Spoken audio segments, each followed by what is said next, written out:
Hello dear friends, welcome to our channel exam zone academy. आज की class में हम लोग पढ़ेंगे हिंदी, जिसमें हिंदी इसमें कवर होगी एसएससी जीडी है, यूपी एसआई है, UP triple SC, UP triple SC, PET, BDO BDO और यूपीपी राजस्थान एसआई। ठीक है, इसमें इन सभी क्लासेस के आप यूपी टेट, सी टेट किसी भी एग्ज़ाम को देना चाहते हैं तो आपको इसमें से सारे क्वेश्चंस इन्हीं क्लासों में से मिलेंगे। और आज की क्लास में हम लोग इससे पहले वर्णमाला कंप्लीट कर चुके हैं। आज हम लोग पढ़ेंगे विराम चिन्ह। ठीक है, तो विराम चिन्हों के बारे में पढ़ते हैं। तो विराम चिन्ह होते क्या है, विराम चिन्हों के वेद। तो कामता प्रसाद जो गुरु हैं वो विराम चिन्हों की जो संख्या है वो 20 बताई है। कितनी बताई? 20 बताई है। और इन्हें कहा है कि पूर्ण जो विराम होता है उसको छोड़ करके शेष जो सभी विराम चिन्ह होते वो अंग्रेजी भाषा के होते। कहाँ से लिए गए हैं? वो अंग्रेजी भाषा से लिए गए हैं। विराम चिन्ह जो हैं वो अंग्रेजी भाषा से लिए गए हैं, शेष पूर्ण विराम को छोड़ करके। कौन सा? पूर्ण विराम को छोड़ करके। देखते हैं विराम चिन्ह कौन कौन से हैं। तो ये हमारा अल्प विराम होता है। क्या होता? अल्प विराम। विराम का अर्थ क्या होता है? ठहरना। क्या होता है? ठहरना, ठहरना, रुकना। ठीक है, तो विराम का अर्थ होता है ठहरना या रुकना। तो विराम चिन्ह जो है ये हमारे अंग्रेजी भाषा से लिए गए हैं, जिनकी संख्या 20 है। पूर्ण विराम को छोड़कर शेष सभी 19 बचते हैं। तो ये अल्प विराम होता है। क्या होता? अल्प विराम होता है, जिसे कॉमा कहते हैं, वो अल्प विराम होता है। ये एक अर्ध विराम है। क्या है? ये अर्ध विराम होता है। जबकि पूर्ण विराम क्या होता है? वाक्य के अंत में पूर्ण विराम का प्रयोग करते हैं। प्रश्न चिन्ह है। प्रश्न चिन्ह का प्रयोग प्रश्न पूछने वाले वाक्यों में प्रश्न चिन्ह का प्रयोग करते हैं। आश्चर्य चिन्ह, जिसे विस्मयादि चिन्ह भी कहते हैं, जब हम कोई भी कोई भी बात आश्चर्य की या विस्मयाद की करते हैं, जिसमें हर्ष, शोक या उल्लास की क्या होती? अभिव्यक्ति होती है, तो वहां पर हम आश्चर्य चिन्ह या विस्मयाद चिन्ह का प्रयोग करते हैं। निर्देशक डैश, अगर हम किसी चीज को लिखते हैं, निर्देशक या डैश या संयोजक चिन्ह भी इसे कहते हैं। और इसे सामासिक चिन्ह भी कहते हैं। क्या कहते हैं? सामासिक चिन्ह कहते हैं। निर्देशक डैश या संयोजक। हम जैसे क्या होता है कि इंट्रोडक्शन, परिचय लिखते हैं, तो परिचय लिखने के लिए हम डैश देते हैं।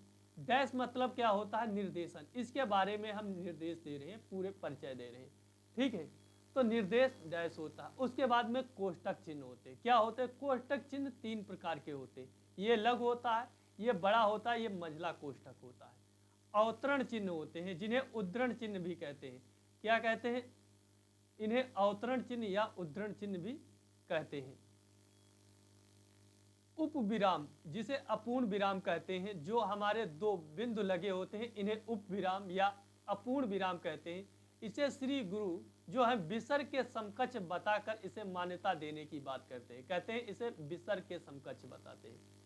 यह होता है विवरण चिन्ह। क्या होता है? विवरण चिन्ह होता है। विवरण चिन्ह ऐसे बनता है, ये विवरण चिन्ह होता है। किसी भी चीज के बारे में विवरण देना होता है तो हम विवरण चिन्ह का प्रयोग करते हैं। पुनरुक्त सूचक जो चिन्ह होता है, जिससे हम कोई भी कथन को लिखते हैं तो उसके बारे में जो हम जानकारी देते हैं, कोष्ठकों के अंदर लिखते हैं, उसे पुनरुक्त सूचक कहते हैं। ठीक है, लाघव चिन्ह होता है। जैसे हम MLA, तो MLA लिखते हैं, या हिंदी में ML और A लिखते हैं, तो हम ये क्या होता है? ये हम लाघव चिन्ह का, जिसे हम ये गोल गोल बनाते हैं जीरो के आकार के, वो हमारे लाघव चिन्ह होते हैं। ठीक है, उसके बाद 13वां है लोप चिन्ह। डैश डैश करके प्लस प्लस लगा देते हैं, इसे हम लोप चिन्ह कहते हैं। क्या कहते हैं? लोप चिन्ह कहते हैं। उसके बाद में 14वां है पाद चिन्ह। क्या होता है? पाद चिन्ह होता है। ठीक है, जिसे डैश, ये हमारा एक यहाँ पर हम जैसे ऐसे देखते थे, क्या होता था? इसे हम डैश या निर्देशक चिन्ह या संयोजक चिन्ह भी कहते थे, और इसे हम पाद चिन्ह कहते हैं। क्या कहते हैं? पाद चिन्ह कहते हैं। जबकि दीर्घ चिन्ह क्या होता? ऐसे, तो जैसे हम राम लिखते हैं, क्या लिखते हैं? राम, तो राम जब लिखते हैं तो ऐसे पढ़ते हैं, तो इसे क्या पढ़ते, राम। ठीक है, तो ये आपका दीर्घ उच्चारण चिन्ह होता है। उसके बाद में पाद बिंदु क्या होता है, पाद बिंदु जो होता है ये हम जैसे भाग का चिन्ह होता है, डिवीजन का चिन्ह होता है, उसी प्रकार ये हमारा पाद चिन्ह बिंदु होता है। क्या होता है, पाद बिंदु होता है। ये हमारा हंस पद होता है, हंस पद होता है जिसे हम त्रुटि चिन्ह भी कहते हैं। अगर कोई भी चीज हमारी जैसे लिखते लिखते बीच में छूट जाती है तो हम हंस पद का प्रयोग करके उसके नीचे लिख देते हैं। ठीक है, उसके बाद में टीका सूचक ये चिन्ह होते हैं। क्या होते हैं, टीका सूचक चिन्ह होते हैं, टीका सूचक चिन्ह होते हैं। उसके बाद तुल्यता सूचक जो चिन्ह होते हैं ये बराबर के होते हैं। क्या होते हैं, तुल्यता सूचक होते हैं। 20वां होता है समाप्ति सूचक चिन्ह। क्या होता है, समाप्ति सूचक जो चिन्ह होते हैं ये हमारे समाप्ति सूचक चिन्ह होते हैं। ठीक है, तो विराम चिन्हों से संबंधित जो हमारे क्वेश्चन अभी तक पूछे गए हैं उनको आज की क्लास में हम उनको भी डिस्कस कर लेते हैं। ठीक है, तो पहला क्वेश्चन से, किस वाक्य में विराम चिन्ह का उचित प्रयोग नहीं है, किस वाक्य में विराम चिन्ह का उचित प्रयोग नहीं है। मैं मनुष्य में मानवता देखना चाहता हूं, उसे देवता बनाने की मेरी इच्छा नहीं है। क्या है, उसे देवता बनाने की इच्छा नहीं। किसमें विराम चिन्ह का उचित प्रयोग नहीं है, इसमें है, यह दूर से बहुत दूर से आ रहा है, तो ये विराम चिन्ह सही है। सुनो सुनो वह गा रही है, तो यहाँ पर सुनो सुनो जो है इसमें देख रहे हैं आप, सुनो सुनो वह गा रही है, वह गा रही है, तो इसमें जो है हमारा जो है विराम चिन्ह का उचित प्रयोग नहीं हुआ है। क्या नहीं हुआ, उचित प्रयोग नहीं हुआ है। सुनो सुनो वह गा रही, इसमें विराम चिन्ह का उचित प्रयोग नहीं। प्रिय महाशय मैं आपका आभारी हूं, तो ऑप्शन नंबर सी क्या हो जाएगा, इसका राइट आंसर हो जाएगा। उसके बाद में अगला प्रश्न है, निम्नलिखित में से कौन सा विराम चिन्ह का प्रकार नहीं, निर्देशक है, लाघव है, उपदेशक है, विवरण चिन्ह होता। तो आप जानते हो उपदेशक कोई भी चीज चिन्ह नहीं था, निर्देशक था, उपदेशक नहीं था। तो ऑप्शन नंबर सी क्या हो जाएगा, इसका राइट आंसर हो जाएगा। उसके बाद में अगला जो प्रश्न पूछा गया है, जहां वाक्य की गति अंतिम रूप से ले ले, विचार के तार टूट जाएं, वहां किस चिन्ह का प्रयोग करते हैं, अल्प विराम का करते हैं, अल्प विराम का करते हैं, उद्धरण चिन्ह का करते हैं, पूर्ण विराम का करते हैं। क्या करते हैं, पूर्ण विराम का करते हैं, या संयोजक चिन्ह का प्रयोग करते हैं। किसका करते हैं, पूर्ण विराम का करते हैं, या ए मतलब योजक चिन्ह का प्रयोग करते हैं। क्या है, योजक चिन्ह का प्रयोग करते हैं। तो जहां पर अंतिम रूप से जिस चिन्ह का प्रयोग करते हैं वहां पर पूर्ण विराम, तो ऑप्शन नंबर डी क्या हो जाएगा, राइट आंसर हो जाएगा। Option number D right answer हो जाएगा। उसके बाद में अगला प्रश्न है, विराम चिन्ह प्रयुक्त होता है, विराम चिन्ह का प्रयोग कहां पर होता है, विवरण चिन्ह होता है, तुल्यता सूचक चिन्ह होता है, लाघव चिन्ह होता है, लाघव चिन्ह होता है कि संयोजक चिन्ह होता है।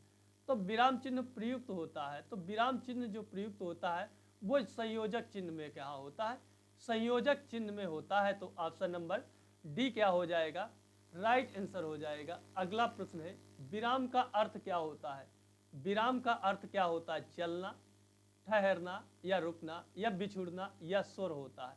तो आप जानते हैं विराम का अर्थ होता है ठहरना या रुकना।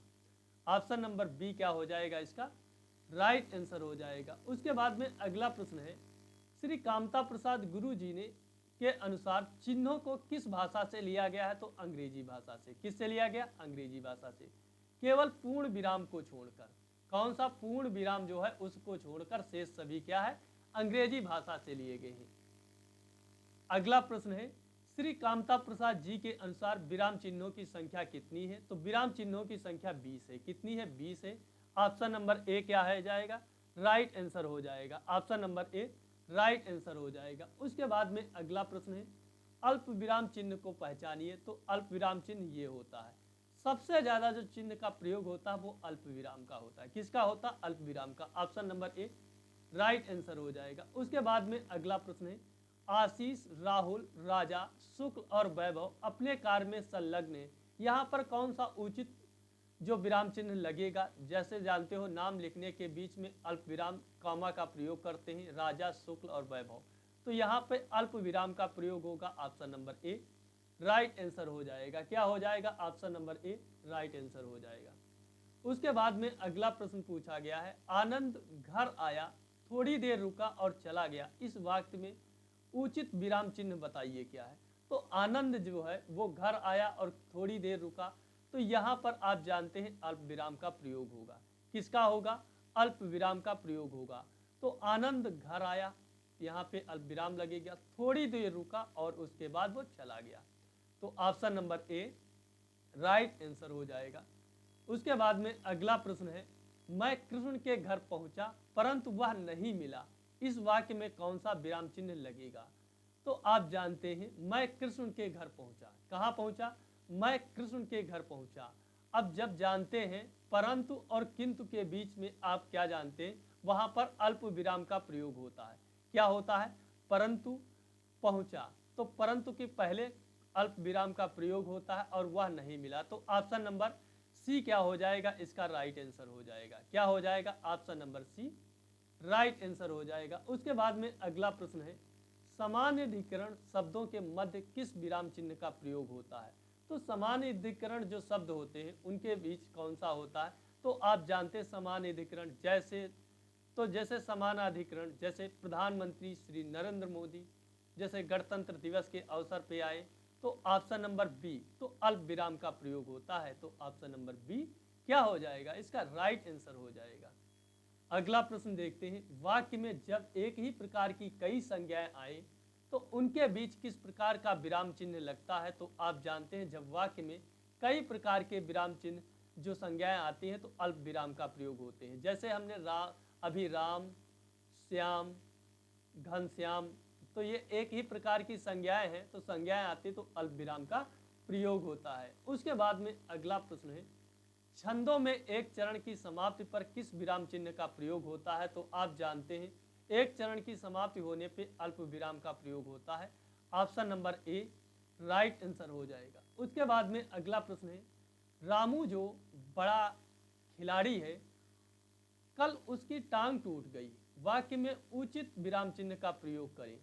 तो अगर देखते हैं तो रामू की जो टांग टूट गई, तो जो अच्छा खिलाड़ी है, अच्छा खिलाड़ी के बाद में यहाँ पे अल्प विराम का प्रयोग होगा। तो ऑप्शन नंबर ए क्या हो जाएगा?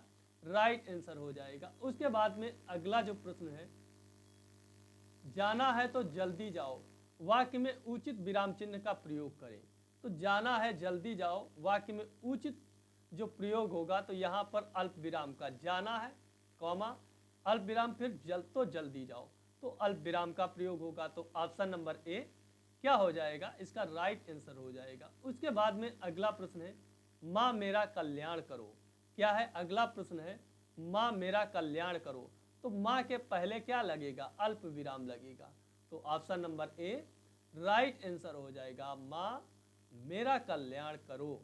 तो विराम चिन्ह अल्प विराम, option number A right answer हो जाएगा। उसके बाद में अगला जो प्रश्न पूछा गया है, जब वाक्य में एक समान अधिकरण का प्रयोग होता है तो किस तरह का विराम चिन्ह का प्रयोग होता है? तो आप जानते हैं तब हम अर्ध विराम का प्रयोग करते हैं। किसका प्रयोग करते हैं? अर्ध विराम का करते हैं। जब वाक्य में समान अधिकरण का प्रयोग होता है तो हम विराम चिन्ह का प्रयोग करते हैं अर्ध विराम का। अगला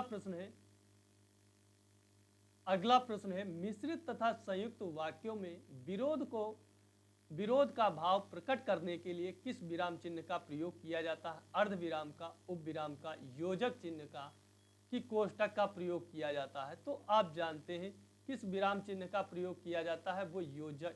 किसका किया जाता है? अर्ध विराम का किया जाता है। किसका किया जाता? अर्ध विराम का प्रयोग किया जाता। मिश्रित तथा जो संयुक्त वाक्य होते हैं उनमें हम अर्ध विराम का प्रयोग करते हैं। तो option number A right answer हो जाएगा। उसके बाद में अगला है 20वां नंबर प्रश्न है, करणवाचक क्रिया विशेषण में किस प्रकार का विराम चिन्ह का प्रयोग होता है? तो आप जानते उपविराम का होता है, विवरण चिन्ह का होता है, उद्धरण चिन्ह का होता है कि अर्ध विराम का होता है? तो करणवाचक जो क्रिया विशेषण होते हैं उसमें अर्ध विराम का प्रयोग होता है। किसका होता? अर्ध विराम का प्रयोग होता है। अगला प्रश्न है, पूर्ण विराम का प्रयोग किया जाता है वाक्य के प्रारंभ में? बिल्कुल नहीं। वाक्य के मध्य में? बिल्कुल नहीं। डी इनमें नहीं। वाक्य के अंत में पूर्ण विराम का प्रयोग किया जाता है। तो option number B right answer हो जाएगा। उसके बाद में अगला जो प्रश्न पूछा गया है, किस वाक्य में पूर्ण विराम चिन्ह का प्रयोग नहीं किया गया है? वाक्य के अंत में, कहानी उपन्यास लिखने में, छंद के चरणों की समाप्ति पर, या छंदों के एक चरण की समाप्ति पर। तो आप जानते हैं पूर्ण विराम का कहाँ पर प्रयोग नहीं होता है, तो छंदों के एक चरण की समाप्ति पे आप जानते हैं अल्प विराम का प्रयोग होता है। तो option number D right answer हो जाएगा। उसके बाद में अगला जो प्रश्न पूछा गया है, तुम कब आओगे, इस वाक्य में उचित विराम क्या होगा? तो तुम कब आओगे, तो आप जानते प्रश्न पूछा जा रहा, तो प्रश्नवाचक चिन्ह हो जाएगा। तो क्या हो जाएगा? प्रश्नवाचक चिन्ह का प्रयोग हो जाएगा। तो option number B right answer हो जाएगा। अगला प्रश्न है, आहा तुम्हें पाकर कितना आनंद आ रहा है, वाक्य में उचित विराम चिन्ह का प्रयोग करें। प्रश्नवाचक चिन्ह लगेगा, विस्मयादि बोधक चिन्ह लगेगा, कि उप विराम उत्तर लगेगा, कि पूर्ण विराम लगेगा। तो आप जानते हैं आहा, ओह, ओह, हाय, ये सब में विस्मयादि बोधक चिन्ह का प्रयोग होता है। तो ऑप्शन नंबर बी क्या हो जाएगा? इसका राइट आंसर हो जाएगा। अगला जो प्रश्न पूछा गया है, कबीर वाणी के डिक्टेटर थे, इस वाक्य में कबीर वाणी के डिक्टेटर थे, इस वाक्य में किस विराम चिन्ह का प्रयोग हुआ है? तो आप जानते हैं इस वाक्य में जो है कबीर वाणी के डिक्टेटर थे, उद्धरण चिन्ह का प्रयोग हुआ है। क्या हुआ है? उद्धरण चिन्ह का प्रयोग हुआ है। ठीक है, उद्धरण चिन्ह, ये उद्धरण चिन्ह का प्रयोग हुआ है। तो ऑप्शन नंबर ए क्या हो जाएगा? राइट आंसर हो जाएगा। उसके बाद में अगला जो प्रश्न पूछा गया है, संयोजक चिन्ह, संयोजक चिन्ह को किस अन्य नाम से जाना जाता है? तो आप जानते हैं संयोजक को सामासिक चिन्ह भी कहते हैं। क्या कहते हैं? सामासिक चिन्ह कहते हैं। तो ऑप्शन नंबर ए क्या हो जाएगा? राइट आंसर हो जाएगा। उसके बाद में अगला जो प्रश्न पूछा गया है, भूल को सुधारने अथवा शब्द में किसी त्रुटि को लिखने के लिए किस कोष्ठक का प्रयोग किया जाता है? किस कोष्ठक का प्रयोग किया जाता है? तो वर्गाकार जो कोष्ठक होता है उसका प्रयोग किया जाता है। तो ऑप्शन नंबर बी क्या हो जाएगा? राइट आंसर हो जाएगा। उसके बाद में अगला प्रश्न पूछा गया है, विवरण चिन्ह को पहचाने। विवरण चिन्ह कौन सा होता है? तो आप जानते हैं ऑप्शन नंबर बी क्या हो जाएगा? ये आपका विवरण चिन्ह होता है, ये पुनरुक्ति सूचक चिन्ह होता है, ये लाघव चिन्ह होता है, ये पाद चिन्ह होता है। ठीक है, तो option number B right answer हो जाएगा। अगला प्रश्न है, पुनरुक्ति व लाघव चिन्ह को पहचानिए। तो पुनरुक्ति व लाघव चिन्ह ऑप्शन नंबर ए में है। तो option number A right answer हो जाएगा। ये पुनरुक्ति होते हैं, जबकि ये आपका लाघव चिन्ह। Option number A right answer हो जाएगा। अगला प्रश्न पूछा गया है, पाद चिन्ह श्री कामता प्रसाद गुरु जी ने किस नाम से अभिहित किया था? रेखा या ध्वन या पंक्ति के नाम से? तो आप जानते हैं पाद चिन्ह जो था, पाद चिन्ह को कामता प्रसाद गुरु जी ने किस अन्य नाम से भी अभिहित किया था? रेखा के नाम से। Option number A right answer हो जाएगा। अगला जो प्रश्न पूछा गया है, हंस पद किस विराम का एक और अन्य नाम है? तो हंस पद को आप पूर्ण विराम भी कह सकते हैं। हंस पद जो था, हंस पद को किस विराम का एक और अन्य नाम है? तो हंस पद जो था ये पूर्ण विराम का एक अन्य नाम था। तो ऑप्शन नंबर सी क्या हो जाएगा? हंस पद को आप क्या कह सकते हैं? त्रुटि विराम भी क्या कह सकते हैं? ठीक है, तो हंस पद को आप क्या कह सकते हैं?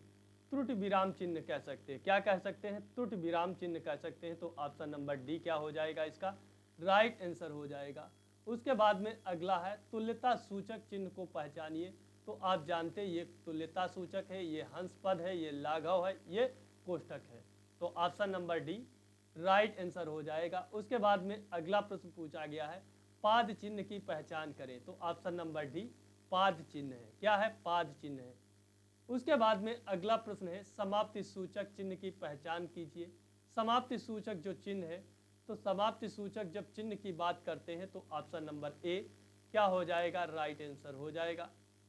उसके बाद में अगला प्रश्न है, किस शब्द में ए स्वर नहीं आता? तो आप जानते ऐक्य में, पैतर्क में, वैदिक जो शब्द है, कौन सा वैदिक शब्द में ए नहीं आता?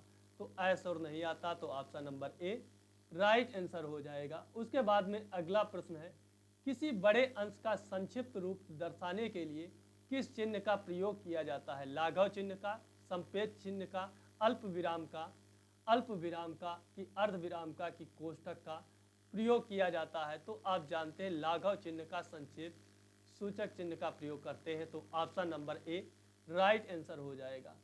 उसके बाद में अगला प्रश्न है, सही विराम चिन्हों वाला वाक्य है। छी तुमने तो नाम ही डुबो दिया, छी तुमने तो नाम ही डुबो दिया, छी तुमने तो नाम ही डुबो दिया, छी तुमने।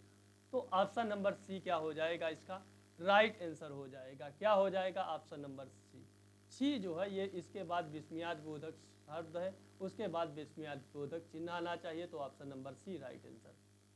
अगला प्रश्न है, जहां योजक चिन्ह का प्रयोग नहीं करते पहचानिए। दो संयुक्त क्रियाओं का एक साथ प्रयुक्त होना, दो संयुक्त क्रियाओं का एक साथ प्रयोग होना किया जाता है। रीतिवाचक और परिणामवाचक क्रिया विशेषण में प्रयुक्त दो अवयवों में किया जाता। जब क्रिया की मूल धातु के साथ प्रेरणार्थक क्रियाएं आए तो फिर हुआ कर्मधारय समास से बने शब्दों में योजक चिन्ह नहीं। तो ऑप्शन नंबर इसका डी क्या हो जाएगा? राइट आंसर हो जाएगा।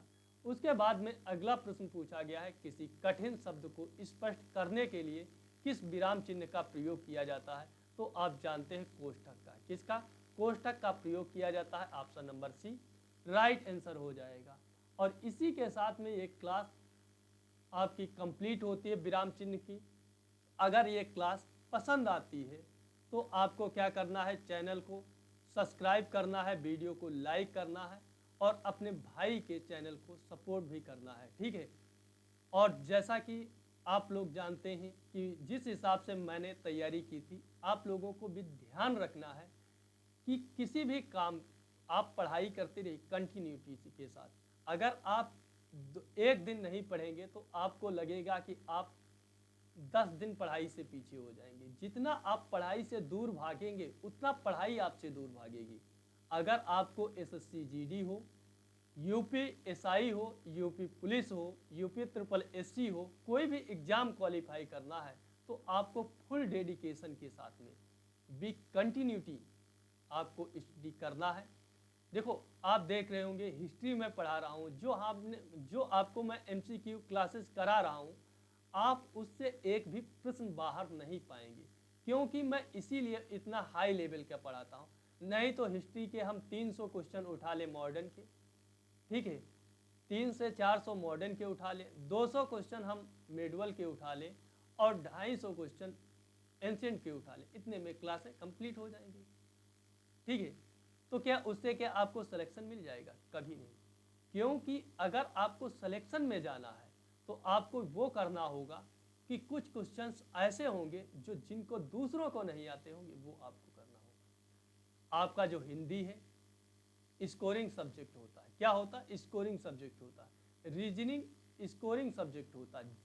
मैथ स्कोरिंग सब्जेक्ट होता है। जबकि जीएस जो होता है ये आपके सिलेक्शन जो लिस्ट होती उसमें लाने वाला एक सब्जेक्ट होता है। जीएस जो होता है सिलेक्शन लिस्ट में लाने, जिसका जीएस 25 में से 20 भी सही कर लेता है या 18 सही कर लेता है, वो सिलेक्शन लिस्ट में पहुंच जाता है। तो आप जीएस इन सभी चीज़ों को इम्पोर्टेंस दीजिए। आप देख रहे हैं एसएससी सीजीएल हो, सीएचएसएल हो, 80% कट ऑफ जा रही, तो आपके पास कोई चांसेस ही नहीं बनते हैं कि आप किसी चीज़ को छोड़ पाएँ, ठीक है। आपको किसी दिन मैं एसएससी जीडी वाला जो अपना फिजिकल दे के आया था उसकी मार्कशीट और सब कुछ मैं आप लोगों को दिखाऊंगा, ठीक है, किसी दिन। और उसके बाद एक दिन यूपी पुलिस वाला जो क्वालिफाई सेलेक्ट हुआ हूँ, तो वो सिलेक्शन की जो लिस्ट है लास्ट वाली, उसको मैं आप लोगों को साथ में शेयर करूँगा, ठीक है। देखना किस प्रकार से, आपको यही तो सीखना है, क्योंकि मैंने भी काफ़ी एग्ज़ाम दिए तो उनको एनालिसिस किया, क्या गलती किया, उन सब गलतियों को आपको नहीं करना है, तभी आप सेलेक्ट हो सकते हैं। क्योंकि आप देखते हैं कि एसएससी जीडी में 55 लाख लोग फॉर्म डालते हैं, उसमें से सेलेक्ट कितने होते हैं? 50,000। तो 50,000, तो आप देख रहे हैं 54,50,000 लोगों को बाहर करना है। तो आपको कैसी रणनीति बनानी चाहिए कि आप सक्सेस हो पाए। तो इस चीज़ को ध्यान रखना, पढ़ने से नहीं घबराना, ज़्यादा है तभी पढ़ना है, वो भी काम ही आएगा। क्योंकि अगर एक दो क्वेश्चन इधर उधर हो गया, आपने ज़्यादा पढ़ रखे, तो आप सिलेक्शन लिस्ट में पहुंच जाएंगे, क्योंकि पॉइंट 1 से लोग रह जाते हैं। तब आपको 0.25 से रह गए तो उनको वैल्यू तब पता चलती है। तो इस चीज़ को समझना है, क्योंकि पॉइंट नंबरों की मारा मारी होती है। ठीक है, तो आशा करता हूँ ये क्लास आपको पसंद आएगी। तो अपने भाई के चैनल को सपोर्ट करना है, लाइक करना, शेयर करना, चैनल को सब्सक्राइब करना है। ठीक है, मिलता हूँ नेक्स्ट क्लास में। जय हिंद।